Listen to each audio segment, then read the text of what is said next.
সূরা ইব্রাহিমের 5 নম্বর আয়াত আল্লাহ তাআলা বলেন, ওয়ালাকাদ আরসালনা মূসা বিআয়াতিনা, আমি মূসাকে পাঠিয়েছিলাম, আন আখরিজ কওমাকা মিনাজ যুলুমাতি ইলান নূর, ও মূসা তুমি তোমার কওমকে বের করে নিয়ে আসো, তুমি তোমার কওমকে বাঁচাও, তুমি তোমার কওমকে রক্ষা করো, মিনাজ যুলুমাতি ইলান নূর, অন্ধকার থেকে তুমি তোমার কওমকে বাঁচাও, অন্ধকার থেকে তুমি তোমার জাতিকে আলোর পথে নিয়ে আসো, অন্ধকারের জুলুম থেকে তুমি তোমার জাতিকে আলোর দিশা দাও, আলোর পথে নিয়ে আসো। এই জন্য নিপীড়ন নির্যাতনের বিরুদ্ধে কে দাঁড়াতে বলেছেন? আরো জোরে আওয়াজ করে বলেন, কে দাঁড়াতে বলেছেন? আল্লাহ তাআলা তার নবীর মাধ্যমে আমাদেরকে শিখিয়ে দিয়েছেন, ও মূসা তুমি তোমার জাতিকে, তুমি তোমার কওমকে অন্ধকার থেকে আলোর পথে নিয়ে আসো। ওয়ালা তাকুলু লিমান ইউকতালু ফি সাবিলিল্লাহি আমওয়াত বাল আহইয়াউ ওয়ালাকিন লা তাশউরুন।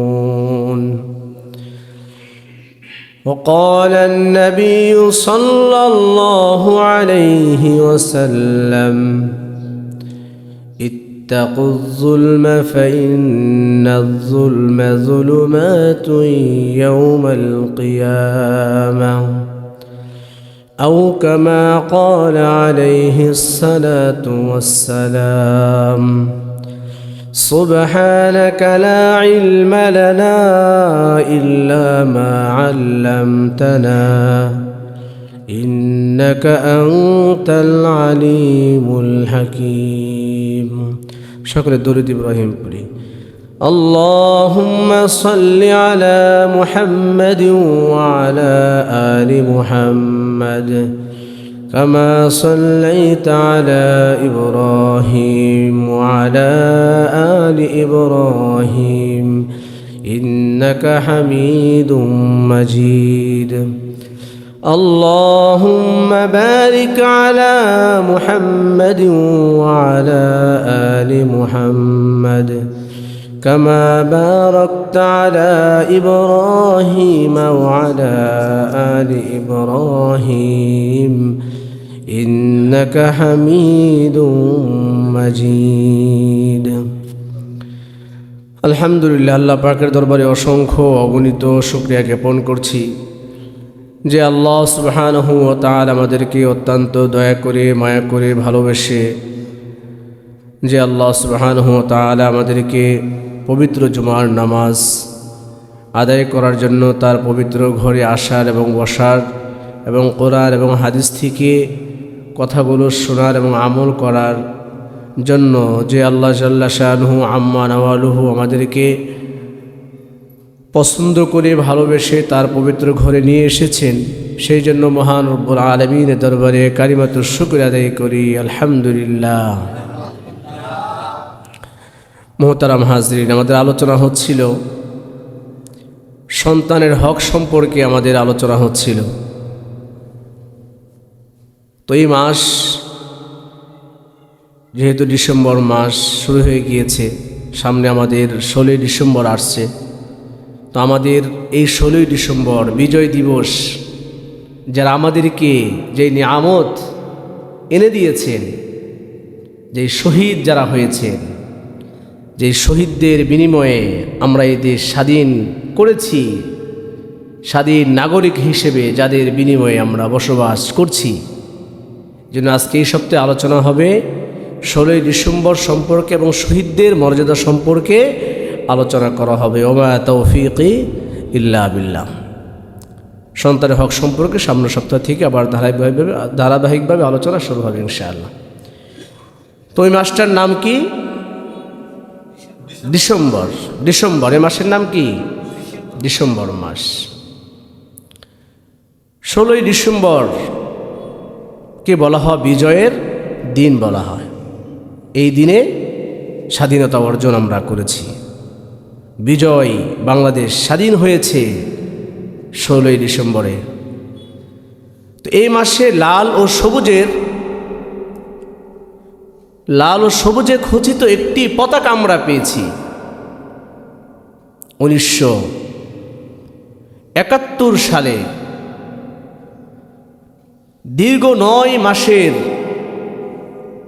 রক্তক্ষয়ী এক যুদ্ধের বিনিময়ে আমরা এই বাংলাদেশকে পেয়েছি।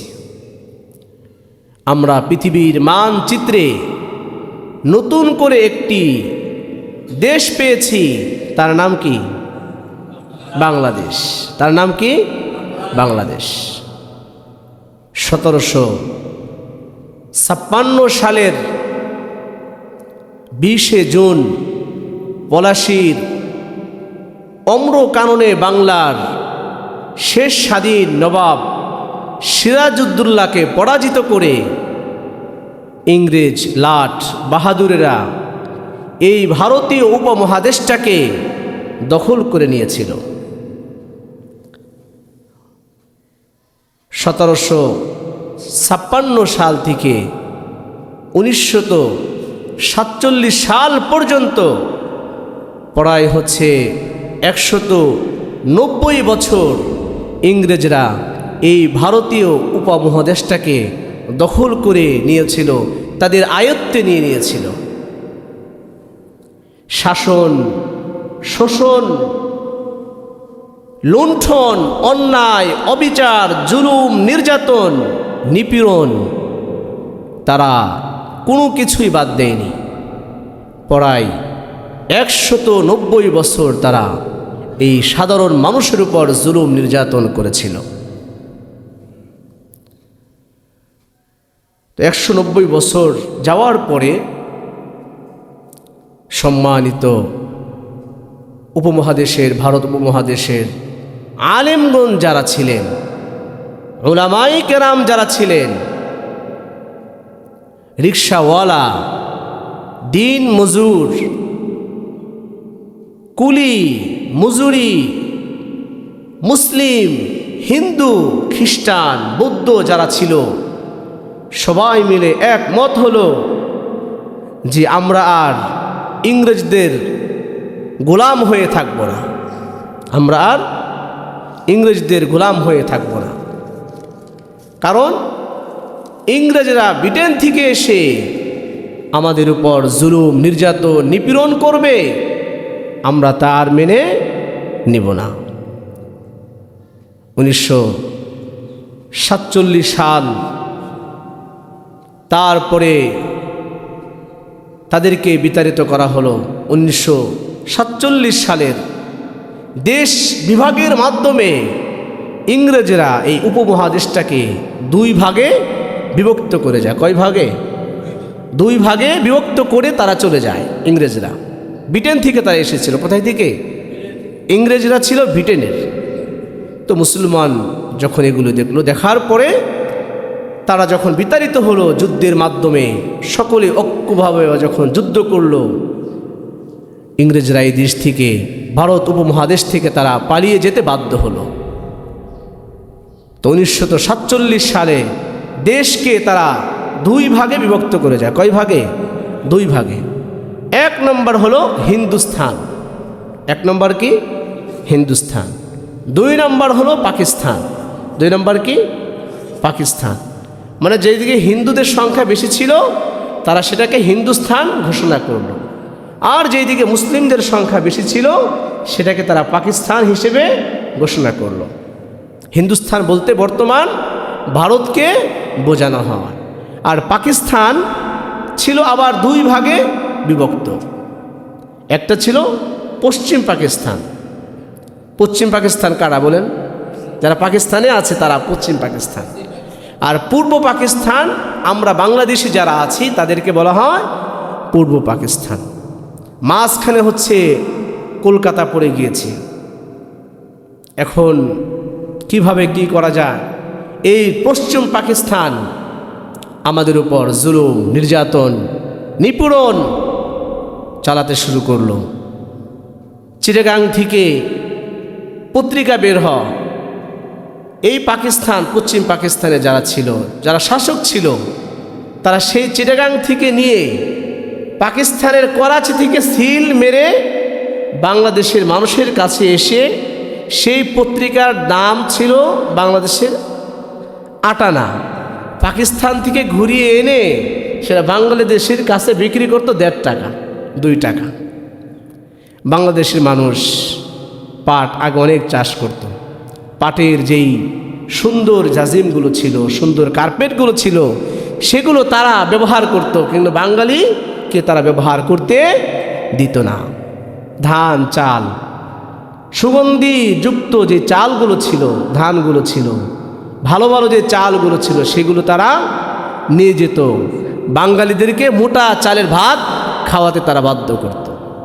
এভাবে জুলুম নির্যাতন, যখন মানবতা যখন এরকমভাবে একবারে জুলুমের শেষ পর্যায়ে পৌঁছল, 1947 সাল থেকে 1971 সাল পর্যন্ত প্রায় 23 বছর পশ্চিম পাকিস্তান আমাদের উপর এরকমভাবে জুলুম নির্যাতন তারা চালিয়ে গিয়েছে।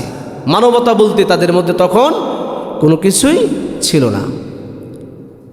1971 সালে যুদ্ধ শুরু হয়ে গেল। হাজারো প্রাণ মা বোনদের ইজ্জতের বিনিময়ে আমরা এই স্বাধীন বাংলাদেশ পেয়েছি। দীর্ঘ 9 মাসের এক রক্তক্ষয়ী যুদ্ধের বিনিময়ে পাক হানাদার বাহিনীকে এই দেশে থেকে তাড়িয়ে, জালেমদেরকে এই দেশ থেকে তাড়িয়ে সোনার বাংলাদেশ আমরা পেয়েছি। হাজারো শহীদের প্রাণের বিনিময়ে আমরা এই স্বাধীন বাংলাদেশ পেয়েছি। তাদের এই আত্মত্যাগের মাধ্যমেই আমরা এই দেশ পেয়েছি। তাদের জন্য শুকরিয়া আদায় করা, তাদের জন্য দোয়া করা, তাদের মাগফিরাতের জন্য দোয়া করা আমি আপনার জন্য, সকলের জন্য এটা দায়িত্ব এবং কর্তব্য। কারণ কি, যেই যারা শহীদ হলেন তারা যদি যুদ্ধ না করতেন, তাহলে আজকে আমাদের তাদের সেই পশ্চিম পাকিস্তানের গোলাম হয়ে আমাদেরকে থাকতে হতো। এজন্য স্বাধীনতা নিয়ামতের জন্য শুকর আদায় করা। আল্লাহ সুবহানাহু ওয়া তাআলা বলেন, وَإِذْ تَأَذَّنَ رَبُّكَ لَئِن شَكَرْتُمْ لَأَزِيدَنَّكُمْ وَإِذْ تَأَذَّنَ رَبُّكُمْ لَئِن شَكَرْتُمْ لَأَزِيدَنَّكُمْ তোমাদের প্রতিপালক ঘোষণা করেছেন, তোমরা যখন আমার কৃতজ্ঞতা আদায় করবে, আমি তো আমাদের নিয়ামতকে বাড়িয়ে দিব। আর যখন তোমরা আমার কৃতজ্ঞতা আদায় করবে না, আমি তোমাদের কাছ থেকে আমার নিয়ামতকে ছিনিয়ে নিয়ে যাব এবং তোমাদেরকে কঠিন আযাবের সম্মুখীন করব। এজন্য তাদের কৃতজ্ঞতা আদায় করতে হবে। যেই শহীদদের বিনিময়ে আজকে আমরা এই দেশে স্বাধীনভাবে বসবাস করতে পারছি। শুধু কি 16 ডিসেম্বর তাদের জন্য দোয়া করতে হবে? সারা বছর তাদের জন্য দোয়া করতে হবে। সারা বছর পুরা জিন্দিগি ভরে তাদের জন্য, যাদের বিনিময়ে আমরা এই স্বাধীন দেশ পেয়েছি, তাদের জন্য দোয়া করতে হবে। 16 ডিসেম্বর এই জন্য করা হয় যেটা এই দিন স্বাধীনতার ঘোষণা করা হয়েছিল। জুলুম ও নিপীড়নের বিরুদ্ধেও এরকমভাবে দাঁড়ানো। জুলুম এবং নিপীড়ন যারা করবে তাদের বিরুদ্ধেও এরকমভাবে আল্লাহ তাআলা দাঁড়াতে বলেছেন। সূরা ইব্রাহিমের 5 নম্বর আয়াত আল্লাহ তাআলা বলেন, ওয়ালাকাদ আরসালনা মূসা বিআয়াতিনা, আমি মূসাকে পাঠিয়েছিলাম, আন আখরিজ কওমাকা মিনাজ যুলুমাতি ইলান নূর, ও মূসা তুমি তোমার কওমকে বের করে নিয়ে আসো, তুমি তোমার কওমকে বাঁচাও, তুমি তোমার কওমকে রক্ষা করো মিনাজ যুলুমাতি ইলান নূর, অন্ধকার থেকে তুমি তোমার কওমকে বাঁচাও, অন্ধকার থেকে তুমি তোমার জাতিকে আলোর পথে নিয়ে আসো, অন্ধকারের জুলুম থেকে তুমি তোমার জাতিকে আলোর দিশা দাও, আলোর পথে নিয়ে আসো। এই জন্য নিপীড়ন নির্যাতনের বিরুদ্ধে কে দাঁড়াতে বলেছেন? আরো জোরে আওয়াজ করে বলেন, কে দাঁড়াতে বলেছেন? আল্লাহ তাআলা তার নবীর মাধ্যমে আমাদেরকে শিখিয়ে দিয়েছেন, ও মূসা তুমি তোমার জাতিকে, তুমি তোমার কওমকে অন্ধকার থেকে আলোর পথে নিয়ে আসো। তাহলে একটি জাতিকে অন্ধকার থেকে আলোর পথে নিয়ে আসা, এই আয়াত প্রমাণ করে জুলুম এবং নির্যাতনের বিরুদ্ধে দাঁড়ানো নবীদের সুন্নত। বলেন কার সুন্নত? জুলুম কোন মানুষ, সমাজের একজন মানুষ আপনার উপর জুলুম করে, সকলেই দায়িত্ব হচ্ছে ওই মানুষটার বিরুদ্ধে দাঁড়ানো। এটা নবীদের সুন্নত। কার সুন্নত? নবীদের সুন্নত। সহিহ মুসলিমের মধ্যে রাসূলুল্লাহ সাল্লাল্লাহু আলাইহি ওয়াসাল্লাম বলেন, ইত্তাকুয যুলমা, তোমরা জুলুম থেকে বেঁচে থাকো, ফাইন্না যুলমা যুলুমাতু ইয়াউমাল কিয়ামা, কারণ হচ্ছে জুলুম কিয়ামতের দিন অন্ধকারে পরিণত হবে। জুলুম কিসে পরিণত হবে? তোমরা জুলুম থেকে বেঁচে থাকো, কারণ হলো জুলুম কাল কিয়ামতের দিন অন্ধকারে পরিণত হবে। জুলুম অন্ধকারে পরিণত হবে। 1971 সালে পাক হানাদার বাহিনী এই পূর্ব পাকিস্তান, এই বাংলাদেশের উপর যে জুলুম করেছিল, জুলুমের জঘন্য উদাহরণ হলো, তখন তারা আমাদের সাথে সেই রকম আচরণ করেছিল। এর বিরুদ্ধে সংগ্রাম ছিল ন্যায় ও নীতির ও মানবতার পক্ষে দাঁড়ানো। এর বিরুদ্ধে যারা সংগ্রাম করেছে তারা ন্যায়, নীতি, নৈতিকতা ও মানবতার পক্ষে তারা দাঁড়িয়েছে। এই জন্য শহীদদের ভোলা যাবে? ভোলা যাবে না, কখনোই শহীদদেরকে ভোলা যাবে না।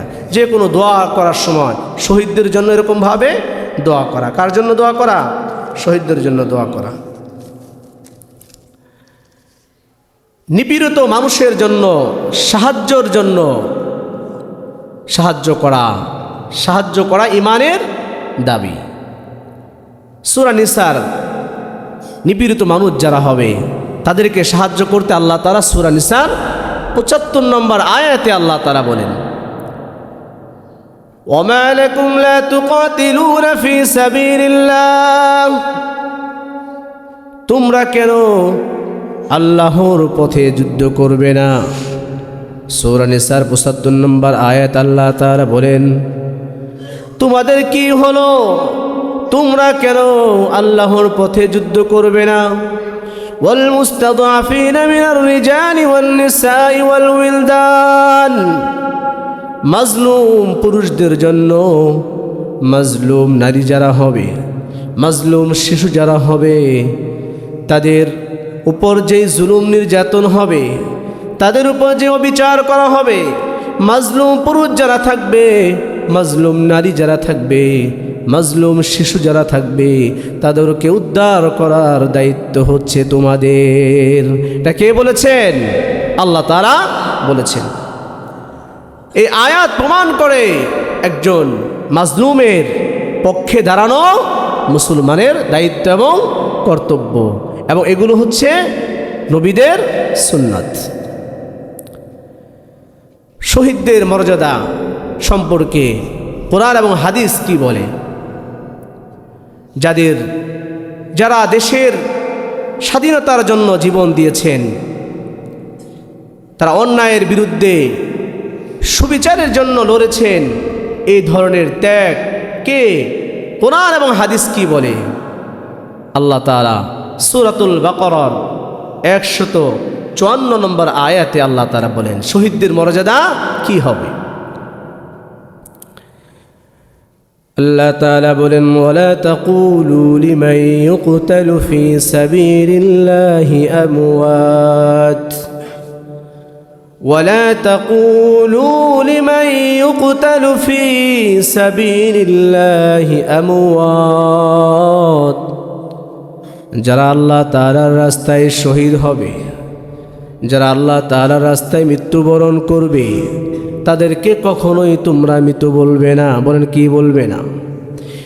যারা আল্লাহ তাআলার রাস্তায় শহীদ হবে, যারা জীবন দিবে দ্বীনের জন্য, ইসলামের জন্য যারা জীবন দিবে, ওয়ালা তাকুলু লিমান ইউকতালু ফি সাবিলিল্লাহি আমওয়াত, যারা আমার দ্বীনের জন্য, ইসলামের জন্য শহীদ হবে, যারা তাদের জীবনকে বিসর্জন দিয়ে দিবে, যারা আল্লাহ তাআলার রাস্তায় শহীদ হয়ে যাবে, তাদেরকে কখনোই তোমরা মৃত ব্যক্তি বলবে না। বাল আহইয়াউ ওয়ালাকিন লা তাশউরুন, বরং তারা হচ্ছে জীবিত। বলেন তারা কি? যারা শহীদ তারা হচ্ছে জীবিত, এবং তারা যে জীবিত এই অনুধাবন করার শক্তি আল্লাহ তাআলা তোমাদেরকে দেন নাই। তারা যে জীবিত এই অনুধাবন শক্তি তোমরা করতে পারবে না। বাল আহইয়াউ ওয়ালাকিন লা তাশউরুন, তারা কি? জীবিত। শহীদ যারা এই বিজয় আমাদেরকে এনে দিয়েছেন, তারা সবাই শহীদ হয়েছেন না? শহীদরা কি? জীবিত। কোরআনের আয়াত বলছে, কোরআন বলছে। হাদিসের মধ্যে কি বলেন? আশ-শাহীদু রাসূলুল্লাহ সাল্লাল্লাহু আলাইহি ওয়াসাল্লাম, তিরমিজির হাদিসের মধ্যে, তিরমিজি শরীফের হাদিসের মধ্যে আসছে, রাসূলুল্লাহ সাল্লাল্লাহু আলাইহি ওয়াসাল্লাম বলেন, আশ-শাহীদু ইউগফারু লাহু, শহীদদের জিন্দেগীর সব গুনাহগুলো মাফ করে দেওয়া হবে। বলেন কি করে দেওয়া হবে? শহীদদের সব জিন্দেগীর সব গুনাহগুলো কে মাফ করে দিবেন? আল্লাহ তাআলা মাফ করে দিবেন। ফি আউয়ালি দাফাতিন মিন দামিহি, একজন শহীদের রক্ত যখন জমিনে এক ফোঁটা পড়ে যাবে, শহীদ যখন আল্লাহ তাআলার রাস্তায় শহীদ হয়ে যাবে, শহীদের প্রথম রক্ত যখন জমিনের উপর পড়বে, আল্লাহর নবী করিম সাল্লাল্লাহু আলাইহি ওয়াসাল্লাম বলেন, তার জিন্দেগীর সব গুনাহগুলো আল্লাহ তাআলা মাফ করে দিবেন। আর জোরে বলেন সুবহানাল্লাহ। তাহলে আল্লাহ তাআলার রাস্তায় যারা শহীদ হবে, তাদের এক ফোঁটা রক্ত যখন এই জমিনের উপর পড়বে, আল্লাহর নবী বলেন যে তার অতীতের, তার জিন্দেগীর সব গুনাহগুলো আল্লাহ তাআলা মাফ করে দিবেন। শহীদদের জন্য আল্লাহর নবী বলেন, শহীদদের জন্য জান্নাতে বিশেষ মর্যাদা আল্লাহ তাআলা রেখে দিয়েছেন। ফিল জান্নাতি মিআতি দারাজা, জান্নাতে 100 স্তর রয়েছে শহীদদের জন্য। বলেন কয় শত? জান্নাতের মধ্যে আল্লাহ তাআলার রাস্তায় যারা শহীদ হবে, আমাদের দেশে যারা শহীদ হয়েছেন, যেই শহীদদের বিনিময়ে আমরা এই স্বাধীন দেশ পেয়েছি, আল্লাহ নবী বলেন যে ফিল জান্নাতি মিআতি দারাজা, শহীদদের জন্য জান্নাতের মধ্যে 100 স্তর রয়েছে। তার মধ্যে আ'আদ্দাল্লাহু লিল মুজাহিদিনা ফি সাবিলি, আল্লাহ তাআলার পথ জিহাদের জন্য নির্ধারণ করেছেন। যারা আল্লাহ তাআলার রাস্তায় শহীদ হবে, রাসূলুল্লাহ সাল্লাল্লাহু আলাইহি ওয়াসাল্লাম বলেন, আশ-শাহীদু ইনদাল্লাহি সিত্তু খিসালিন, যারা আল্লাহ তাআলার রাস্তায় শহীদ হবে, যাদের জীবন আল্লাহ তাআলার রাস্তায় দিয়ে দিবে, আল্লাহর কাছে শহীদদের 6টি মর্যাদা রয়েছে। বলেন কয়টি? আশ-শাহীদু ইনদাল্লাহি সিত্তু খিসালিন, শহীদদের জন্য 6টি মর্যাদা আল্লাহ তাআলা রেখে দিয়েছেন। 1 নম্বর হলো ইউগফারু লাহু ফি আউয়ালিহি দাফআতিন, একজন শহীদ যখন আল্লাহ তাআলার রাস্তায় মৃত্যুবরণ করবে, তার জিন্দেগীর সব গুনাহগুলো মাফ করে দেওয়া হবে। শহীদের রক্ত যখন জমিনের উপর পড়বে, জমিনের উপর পড়ার সাথে সাথে এই জমিন বলবে, হে আল্লাহ, তোমার জন্য এই ব্যক্তি তার জীবনটাকে কুরবান করে দিয়েছে। হে আল্লাহ, আমি জমিন হয়ে তোমার এই বান্দার পক্ষে সাক্ষী দিচ্ছি, হে আল্লাহ, এই ব্যক্তিকে তুমি জান্নাত দান করে দাও। আল্লাহ নবী বলেন যে 1 নম্বর হলো ইউগফারু লাহু ফি আউয়ালি দাফাতিন, 1 নম্বর হলো প্রথম মুহূর্তে শহীদদের জিন্দেগীর সব গুনাহগুলো মাফ করে দেওয়া হবে। দুই নম্বর আল্লাহর নবী বলেন ইউরা মাকআদাহু মিনাল জান্নাহ, জান্নাতে তার জন্য একটি স্থান দেওয়া হবে। বলেন কি দেওয়া হবে? জান্নাতে তার জন্য স্থান দেওয়া হবে। তিন নম্বর হলো ইউজারু মিন আযাবিল কবর, কবরের আযাব তার জন্য মাফ করে দেওয়া হবে। আল্লাহর নবী বলেন যে শহীদের তিন নম্বর মর্যাদা হলো ইউজারু মিন আযাবিল কবর, কবরের আযাবকে তার জন্য মাফ করে দেওয়া হবে। চার নম্বর আল্লাহর নবী বলেন ইয়ামানু বিল ফাযাইল আকবার, কাল কিয়ামতের দিন মানুষ সব কঠিন একদিনে হাসরের ময়দানে সমস্ত মানুষ ইয়া নাফসি পড়তে থাকবে, ইয়া নাফসি পড়তে থাকবে, কিন্তু শহীদদের সেই দিন কোনো ভয় থাকবে না, তারা থাকবে নিরাপদে। শহীদরা কিসে থাকবে? আল্লাহ নবী বলেন যে ইয়ামানু মিনাল ফাযাইল আকবারি, কাল কিয়ামতের দিন হাসরের ময়দান যখন কায়েম হয়ে যাবে সমস্ত শহীদরা থাকবে নিরাপদে। পাঁচ নম্বর আল্লাহ নবী বলেন ইউহাল্লা হুল্লাতাল ঈমান, শহীদদেরকে জান্নাতের পোশাক পরানো হবে। আল্লাহু আকবার, আর জোরে বলেন আল্লাহু আকবার। আর এক হাদিসের মধ্যে আসছে ইউহাল্লা হুল্লাতাল ঈমান, শহীদদেরকে জান্নাতের পোশাক পরানো হবে, শহীদদেরকে ঈমান নামক পোশাক পরানো হবে। রাসূলুল্লাহ সাল্লাল্লাহু আলাইহি ওয়াসাল্লাম বলেন ইউজাউইজু মিনাল হুরিল আইন, জান্নাত যে হুর থাকবে হুরদের সাথে আল্লাহ তাআলা ওই ব্যক্তিকে যে বিবাহ দিয়ে দিবেন। ছয় নম্বর আল্লাহ নবী বলেন ইউশাফাউ ফি 70 মিন আকারিবিহি, যেই শহীদ যারা আল্লাহ তাআলার রাস্তায় শহীদ হবে, এক হাদিসের মধ্যে আসছে 70 জন, আর এক হাদিসের মধ্যে আসছে 70,000 গুণ। 70,000 আত্মীয় স্বজন যারা থাকবে, পাড়া প্রতিবেশী যারা থাকবে, বন্ধু বান্ধব যারা থাকবে, আল্লাহর নবী বলেন যে শহীদ তাদেরকে নিয়ে আল্লাহ পাকের জান্নাতে চলে যাবে। তাহলে শহীদদের কয়টি মর্যাদা? শহীদদের 6টি মর্যাদা। এক নম্বর কি? তার জিন্দেগির সব গুনাহগুলো আল্লাহ তাআলা মাফ করে দিবেন। 2 নম্বর হলো তার জান্নাতি স্থান দেওয়া হবে। 3 নম্বর হলো কবরের আযাবকে আল্লাহ তাআলা মাফ করে দিবেন। 4 নম্বর হলো কিয়ামতের দিন সে নিরাপদে থাকবে। 5 নম্বর হলো তাকে ঈমান নামক পোশাক পরিয়ে দেওয়া হবে। 6 নম্বর হলো 70,000 লোকদেরকে সে জান্নাতে এরকমভাবে নিয়ে যেতে পারবে। আর জোরে বলেন সুবহানাল্লাহ। তাহলে শহীদদের এরকম মর্যাদা আল্লাহ তাআলা দান করবেন। এই শহীদ হওয়ার জন্য এরকমভাবে নবীরা পর্যন্ত আল্লাহ তাআলার কাছে দোয়া করেছেন যে শহীদের এত মর্তবা, শহীদের এত মর্যাদা, আল্লাহ আমাদেরকে এরকমভাবে শহীদ মর্তবা আপনি দান করবেন। 4 প্রকার মানুষ বিনা হিসেবে আল্লাহ পাকের জান্নাতে চলে যাবে। বলেন কয় প্রকার মানুষ? 4 প্রকারের মানুষ বিনা হিসেবে আল্লাহ পাকের জান্নাতে চলে যাবে। 1 নম্বর হলো শহীদদের কাফেলা। বলেন কার কাফেলা? 1 নম্বর হলো শহীদদের কাফেলা। 2 নম্বর হলো নবীদের কাফেলা। বলেন কার কাফেলা? 1 নম্বর হলো নবীদের কাফেলা। 4 প্রকারের মানুষ বিনা হিসেবে জান্নাতে যাবে, তার মধ্যে 1 নম্বর হলো নবীদের কাফেলা। বলেন কার কাফেলা? নবীদের কাফেলা। বাবা আদম হতে আমাদের নবী পর্যন্ত মুহাম্মদুর রাসূলুল্লাহ সাল্লাল্লাহু আলাইহি ওয়াসাল্লাম পর্যন্ত যত নবী রাসূল এসেছে, এইরকমভাবে নবী রাসূলদের কাফেলা থাকবে।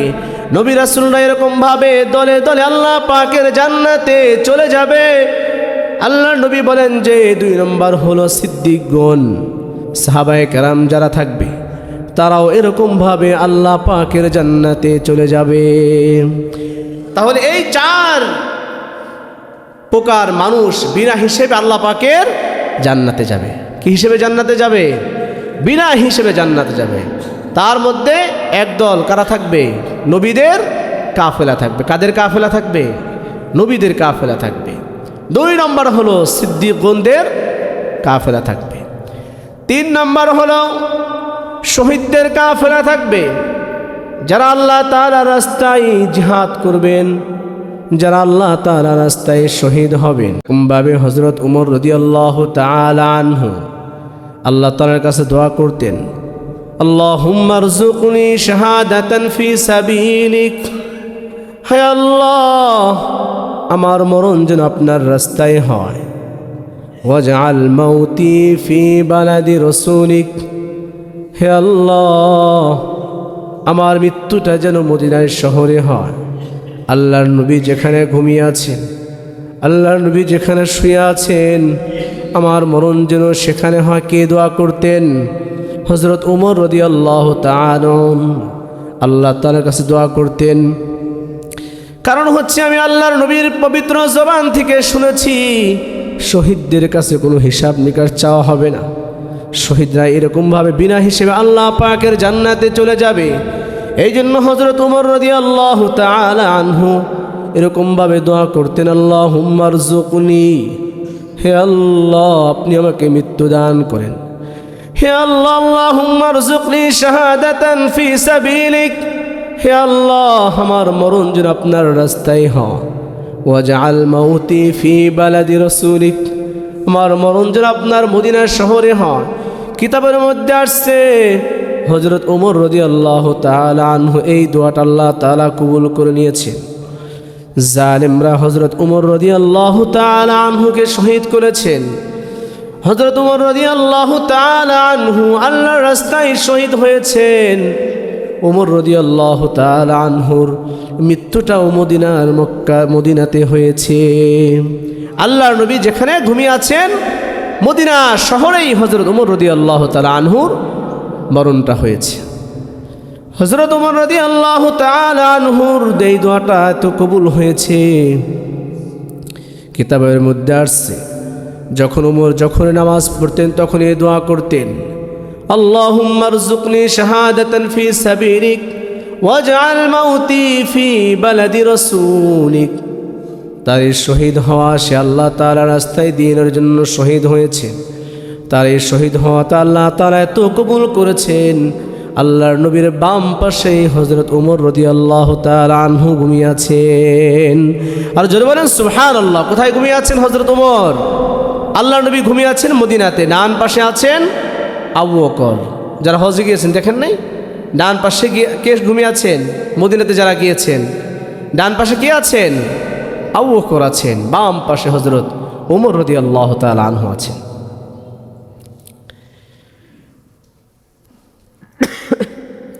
তো ডান পাশে আবু বকর, বাম পাশে হযরত ওমর আছেন। তো ওমর রাদিয়াল্লাহু তাআলা আনহু দোয়াটা তো কবুল হয়েছে আল্লাহ পাকের কাছে। আল্লাহ তাআলা তাকে শহীদি মর্তবা দান করেছে, সে আল্লাহ তাআলা রাস্তায় শহীদ হয়েছে। তাহলে এক নম্বরে যারা বিনা হিসেবে জান্নাতে যাবে, এক নম্বর হলো নবীদের কাফেলা হবে। দুই নম্বর হলো সিদ্দিকগণ যারা থাকবে, সাহাবীগণ যারা থাকবে। তিন নম্বর হলো শহীদদের কাফেলা থাকবে। চার নম্বর হলো সলিহিন। বলেন কারা? চার নম্বর হলো সলিহিন। সলিহিন তাদেরকে বলা হয় যারা কোরআন এবং সুন্নত তরিকায় জিন্দেগিকে পরিচালিত করবে। রাসূলুল্লাহ সাল্লাল্লাহু আলাইহি ওয়াসাল্লাম বলেন, যারা কোরআন মানবে, হাদিস মানবে, আল্লাহ তাআলার কালামকে যারা স্বীকার করবে, যারা 5 ওয়াক্ত নামাজ আদায় করবে, তারা হচ্ছে সলিহিন।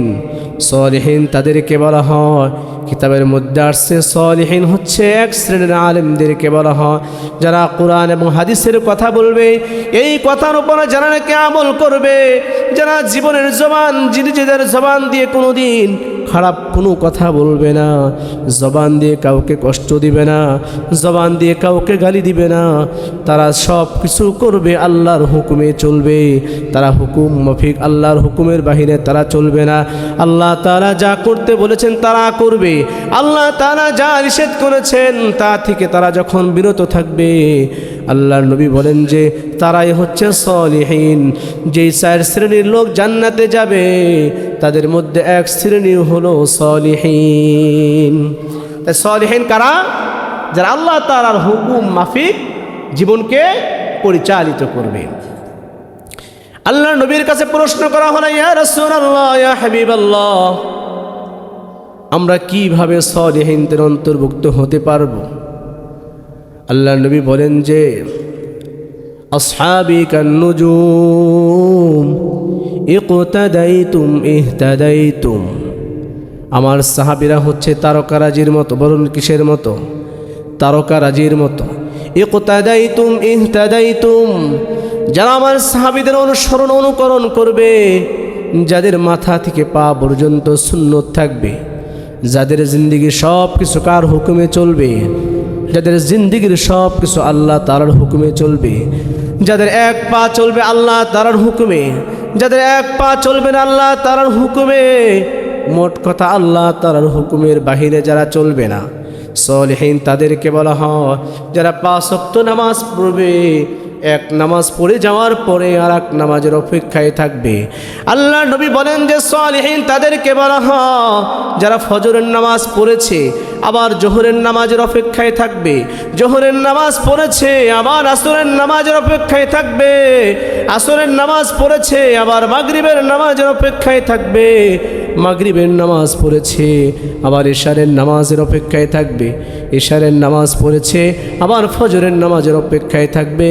আল্লাহর নবী বলেন যে সালিহিন তাদেরকে বলা হবে যারা কোনোদিন হারাম খাবে না, হারাম থেকে যারা নাকি বেঁচে থাকবে, যাদের মাথা থেকে পা পর্যন্ত সব কিছু আল্লাহ তাআলার হুকুমের মধ্যে চলবে, রাসূলুল্লাহ সাল্লাল্লাহু আলাইহি ওয়াসাল্লামের জিন্দেগি অনুযায়ী চলবে, রাসূলুল্লাহ সাল্লাল্লাহু আলাইহি ওয়াসাল্লামের সুন্নত তরিকায় চলবে।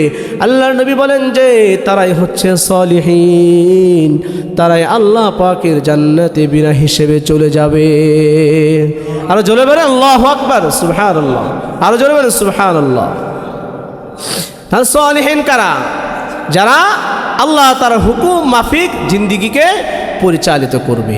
এক ওয়াক্ত নামাজ পড়লো আবার আর এক ওয়াক্ত পড়লো না, তারা সালিহিনদের কাতারে থাকতে পারবে না। মিথ্যা কথাও বলে আবার সত্য কথাও বলে, ঠিক আছে না? বলে যে মা আল্লাহ তাআলার কাছে মাফ চাও, মেয়ে মাফ করে দিবে, এরকম সালিহিনদের অন্তর্ভুক্ত হওয়া যাবে না। মাঝে মধ্যে নামাজ পড়ে আবার নামাজ ছেড়ে যারা দিবে তাদের কথা বলা হয় নাই। যারা মৃত্যু থেকে, জন্ম থেকে মৃত্যু পর্যন্ত যারা কোরআন এবং সুন্নত তরিকায় জিন্দেগিকে পরিচালিত করতে পারবে, যারা আল্লাহ তাআলার হুকুম মাফিক জীবনকে পরিচালিত করবে, আল্লাহর নবী বলেন যে তাদেরকেই সালিহিনদের অন্তর্ভুক্ত করা হবে। মুহতারাম হাজরিন, আল্লাহ সুবহানাহু ওয়া তাআলা আমাদেরকে একটি আয়াতের মধ্যে মেসেজ দিয়েছেন, ইয়া আইয়ুহাল্লাযীনা আমানু দুখুলু ফিস-সিলমি কাফা, যে তোমরা ইসলামের কিছু মানবে আর কিছু মানবে না, এটা হবে না। আমানু দুখুলু, তোমরা প্রবেশ করো ফিস-সিলমি কাফা, ইসলামের মধ্যে, ধর্মের মধ্যে তোমরা পরিপূর্ণভাবে প্রবেশ করো। কিসের মধ্যে? পরিপূর্ণভাবে ইসলামের মধ্যে প্রবেশ করো। মুহতারাম হাজরিন, এই জন্য ইসলামের কিছু মানবো আবার মানবো না এরকম না। মুহতারাম হাজরিন, এই দুনিয়াতে আমরা আছি, আল্লাহ তাআলা আমাদেরকে পাঠিয়েছেন, এই দুনিয়া থেকে আমাদের সবাইকে চলে যেতে হবে। এই জন্য আল্লাহ তাআলা আমাকে এদেরকে এই দুনিয়াতে এমনি এমনি পাঠিয়েছেন, এমনি এমনি আমাদেরকে পাঠান নেই। তাহলে কয় শ্রেণীর লোক আল্লাহ পাকের জান্নাতে বিনা হিসেবে যাবে? বলেন, 4 শ্রেণীর লোক আল্লাহ পাকের জান্নাতে বিনা হিসেবে যাবে। 1 নম্বর হলো নবীদের কাফেলা, 2 নম্বর হলো সিদ্দিকুনদের কাফেলা, 3 নম্বর হলো শহীদদের কাফেলা। যেই শহীদদের বিনিময়ে আমরা এই সোনার বাংলাদেশ পেয়েছি, যেই শহীদরা শাপলা চত্বরে রক্ত দিয়েছে, যেই শহীদরা 5 আগস্টে রক্ত দিয়েছে, যেই শহীদরা ইসলামের জন্য কালেমার ঝান্ডাকে উড্ডীন করার জন্য তাদের জীবনকে পরিচালিত করেছে, ইসলামের জন্য, দ্বীনের জন্য, ধর্মের জন্য যারা নাকি জীবন দিবে, আল্লাহর নবী বলেন যে শহীদদেরও কাফেলা থাকবে। সেই শহীদদের যারা সাথে থাকবে তারাও এরকমভাবে আল্লাহ পাকের জান্নাতে বিনা হিসেবে চলে যাবে। 4 নম্বর হলো সালিহিন। সালিহিন যারা থাকবে তারাও এরকমভাবে আল্লাহ পাকের জান্নাতের মধ্যে চলে যাবে। এই জন্য আল্লাহ তাআলা বলেন, তোমরা যদি সালেহীন হতে চাও 5 ওয়াক্ত নামাজ পড়তে হবে। বলেন কি পড়তে হবে? আরো জোরে আওয়াজ করে বলেন কি পড়তে হবে? 5 ওয়াক্ত নামাজ পড়তে হবে। জীবনে কোনো দিন মিথ্যা কথা বলা যাবে না। হালাল খেতে হবে, হারাম থেকে বেঁচে থাকতে হবে। কারো উপর জুলুম করা যাবে না, কারো উপর বিচার করা যাবে না, নির্যাতন করা যাবে না। আমার হাত এবং পা দ্বারা, আমার এই জবান দ্বারা কোনো মানুষকে কষ্ট দেওয়া যাবে না। আল্লাহ নবী বলেন যে সালেহীন যদি হতে চাও প্রতিবেশীর হক আদায় করতে হবে, মা বাবার হক আদায় করতে হবে, সন্তানদের হক আদায় করতে হবে। তোমার দ্বারা পৃথিবীর কোনো মানুষ যেন কোনো ধরনের কষ্ট না পায়। তুমি যদি এইভাবে তোমার জীবনকে পরিচালিত করতে পারো তাহলেই তুমি সালেহীন হতে পারবে। আল্লাহ তাআলা আমাদের সবাইকে সালেহীন হওয়ার তৌফিক দান করেন। সকলে বলেন আমিন, আর জোরে বলেন আমিন। 5 ওয়াক্ত নামাজ কে কে পড়বেন? হাত তুলে আল্লাহকে দেখান। হে আল্লাহ, আমাদের সবাইকে 5 ওয়াক্ত নামাজ তাকবীরুল্লাহর সাথে আদায় করার তৌফিক দান করুন। মৃত্যু পর্যন্ত হে আল্লাহ আমাদেরকে 5 ওয়াক্ত নামাজ আদায় করার তৌফিক দান করুন। মিথ্যা কথা বলা থেকে আল্লাহ তাআলা আমাদেরকে হেফাজত করুন। সবার হকগুলো আদায় করার তৌফিক দান করুন। যেই কথাগুলো শুনলাম এবং বললাম আল্লাহ তাআলা আমাদের সবাইকে আমল করার তৌফিক দান করুন। তো আজকে আমাদের আলোচনার বিষয় ছিল যেভাবে আমরা স্বাধীনতা অর্জন করেছি। 16 ডিসেম্বর আমাদের সামনে আসছে। 16 ডিসেম্বরে শহীদদেরকে স্মরণ করা, শহীদদের মাগফিরাতের জন্য দোয়া করা, তাদের সম্মান করা, হ্যাঁ, তাদের পরিবার পরিজন যারা আছে তাদের খোঁজখবর নেওয়া। শহীদদের জন্য শুধু এই দিন দোয়া করব বিষয়টা এরকম নয়, তাদের জন্য একেবারে মৃত্যুর আগ দিন পর্যন্ত শহীদদের জন্য দোয়া করা। আল্লাহ তাআলা আমাদের সবাইকে শহীদদের মর্যাদা দেওয়ার তৌফিক দান করুন। যে শহীদদের বিনিময়ে আমরা এই স্বাধীন দেশ পেয়েছি, যে শহীদদের বিনিময়ে 9 মাস এক রক্তক্ষয়ী যুদ্ধের বিনিময়ে যে স্বাধীন দেশ পেয়েছি, সেই শহীদদের জন্য সবাই আবার দোয়া করুন ইনশাআল্লাহ। আল্লাহ তোমাদের সবাইকে শহীদদের জন্য বেশি বেশি দোয়া করার তৌফিক দান করুন। যেই কথাগুলো শুনলাম এবং বললাম আল্লাহ তোমাদের সবাইকে আমল করার তৌফিক দান করুন। আগামী সপ্তাহে আবার আমাদের ধারাবাহিকভাবে যে আলোচনা চলছিল সন্তানের হক সম্পর্কে সে বিষয়ে আলোচনা করা হবে। ওমা তৌফিক ইল্লা বিল্লাহ ওয়া আখিরু দাওয়ানা আলহামদুলিল্লাহি রাব্বিল আলামিন। যারা